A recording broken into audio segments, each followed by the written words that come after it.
আব্বা শহীদ হওয়ার কোনো দরকার নাই, মুন্ডারে বুঝ দিয়া গাজী হয়ে যাও। সব আমার লগে বিটলামি। ওই জীবনে মিষ্টি খাও নাই, আর কয়েকদিন পরে তো কবরে যাইবা, কবরে তোমার মিষ্টি দিব কে? দেখো তুমি আমারে অনেক উল্টাপাল্টা কথা কও, আমি কিচ্ছু কই না, কিন্তু খাওয়ার নিয়ে কোনো কথা কইলে খারাপ হয়ে যাবো কয়ে দিলাম। আরে আমরা এলাম খানেওয়ালা ঘরের পোলা, কোন জিনিসের কি বর্ম সেইটা তোমার মতো মাইয়া মানুষের বোঝার সাধ্য নাই, সেটা বুঝি আমি, বুঝছো? আমি বুঝি। বুঝা কি করবা? জামাইরে বাইন্দা ধরে পিটাইবা? হ্যাঁ ওগুলো পিটানিরই কাম। কত বড় হারামির হারামি! আরে আমি ধরতে গেলে রীতিমতো সওয়াল কইরা বেয়াইরে দিয়া শেরপুরের মিষ্টি আনাইলাম, আর ওরা রিক্সার লগে বইয়া সেই মিষ্টি খায় সব সাবান কইরা আমার লেগে 8 তলা নিয়ে আইছে না। আরে জামাই না হইলে এতক্ষণে ওগুলো যে আমি কি করতাম কারণই জানে। হ্যাঁ আব্বা এইসব বইলা তো এখন আর কিছু হইব না, তাকে পেট ছিঁড়ে কি মিষ্টি বাইর করুন যাইব? অগর পেট ছিঁড়াই উচিত। শোন ওই কাশেমের পাহাড়ে থাকতে ক, অগরের কোনো বিশ্বাস নাই। আর কবিতারে অহনি বেটার কাছে ভিড়তে দিবি না, আমার আরো পরীক্ষা করতে হইব, আর পরীক্ষায় ফেল করলে একেবারে সোজা বিদায়।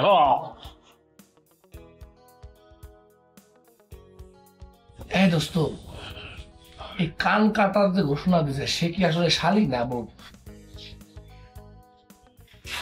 তোর মাথা সত্যি সত্যি আহলা বলো হয়ে গেছে। এই বেটা বুঝোস না কেন?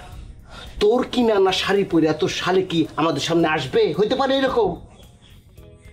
না, তোর কথা যুক্তি আছে। বিয়ের আগে ছবিটা কেন দেখলাম না। তবে আমার কি মনে হয় জানিস, কে? আমার বউয়ের চাইতে আমার শালির বরাত ভালো। বউয়ের বরাত শালির বরাতের চিন্তা বাদ দিয়ে নিজের বরাতের কথা চিন্তা কর। জকিং কর, জকিং করলে খিদে আসবে। জকিং কর, জকিং। এই যে এরকম।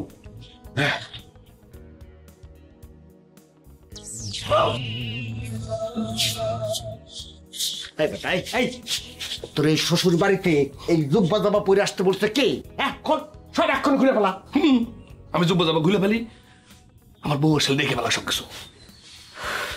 তাহলে সিস্টেম কি? সিস্টেম করতেছি।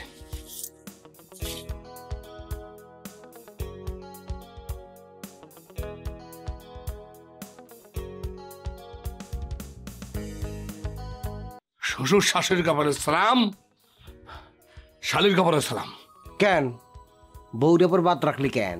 তারে একটা সালাম ঠিকা দে, নাকি বাসের ঘরে ঢুকে চুপি চুপি সালাম দিবি? তুই না বেশি কথা কস। শুধু বউরে না, ওই ঠসা কাশেমরও বাকি রাখছি। ওহো তাই তো, ওই মোটুটাও তো এইবারই সদস্য। আচ্ছা যাক, সালাম সুলামের কথা বাদ দে, আমাদের দরকার ক্ষুধা। ক্ষুধা আনতে হবে। জকিং জকিং জকিং জকিং হবে, জকিং। এবার সিনবাদের আরে বেটা রাখ। সিনবাদ সিনবাদ সিনবাদ এই সিনবাদ। ভালো কথা মনে করছো। শোন শোন, আমার মনে হয় কি জকিং এর সাথে নাচ করলে খিদাটা তাড়াতাড়ি আসতে পারে। আরবিয়ান গান, সেটার সাথে নাচ। বাংলা গান।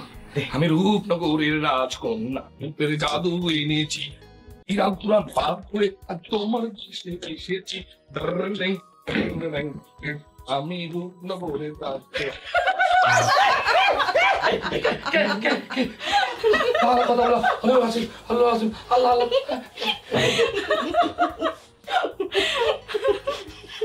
ও আপনারা আপনারা আমরা কিন্তু ডরাই নাই। ডরের কি আছে? দোস্ত ডরের কি আছে? আপনারা তোরা বাঘ ভাল্লুক না। হ্যাঁ দোস্ত, এখন দেখ দুজনকে কিন্তু শালি শালি লাগতেছে।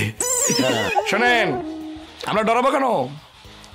এই যে সৌদি আরব থেকে আমি আসলাম না, আসার পর আমি চিড়িয়াখানায় গেছিলাম দুলা ভাইকে নিয়ে। সেখানে অবশ্য অনেক বাঘ ভাল্লুক দেখছি, সেটা দেখে আমরা ডরাই নাই। অবশ্য বাঘ ভাল্লুক খাসার ভিতরে ছিল, তাতে কি আমরা কি বাঘ ভাল্লুক দেখা ডরের পাত্র? বুঝছি, খাসি খাওয়ানোর লোভে কিদা বাড়ানোর লাগিয়া নাচানাচি করতেছেন। ভাবির ব্রেন তো দেখতেছি খুবই পরিষ্কার, খুবই শার্প। শোন, এখন থেকে এই ভাবি মুখ দিয়ে যা বলবে সারা জীবন মাইনা চলবি, কারণ ভাবি হইতেছে অতিশয় একজন জ্ঞানী মহিলা। ভাবি? ঠিক আছে, তাহলে ভাবি ইসই পাম্প মারতেছেন না? এই পাম্পে কোনো কাম হইব না, দুইজনে মিল্লা 500 500 করে বুক ডনলন, বুঝছেন? তাহলে খিদা আছে না বাপ বাপ কই রাইবো। রাইট রাইট, একদম ঠিক কথা বলছেন। এই শুরু কর। তুই হচ্ছিস এই বাড়ির জামাই। আমি কি? আমি কেউ না। আমি খাইলে কি না খাইলে কি, আজ আছি কাল নাই। কিন্তু তুই হইতেছস এই বাড়ির জামাই। খাওয়াতে তোর যেমন মাপ নাই, বুকডনে কোনো মাপ নাই। আমার তো আর বুকডন দিতে হইতেছে না ভাবি, তাই না? আর তাছাড়া ইনসাফের দিক বিবেচনা করলে আপনি দেখেন যে আমি আর রিক্সাওয়ালা দুজন মিলে 3 কেজি মিষ্টি খাইছি। আর এই যে এটা দেখেন 2 কেজি মিষ্টি একাই খাইছি। আপনার বিচার খুবই সুন্দর, খুবই ভালো। ও তার মানে রিক্সাওয়ালার সাথে জামাতে মিষ্টি খাইছেন? জি বিয়ান, রিক্সাওয়ালা হলেও সে তো একটা মানুষ।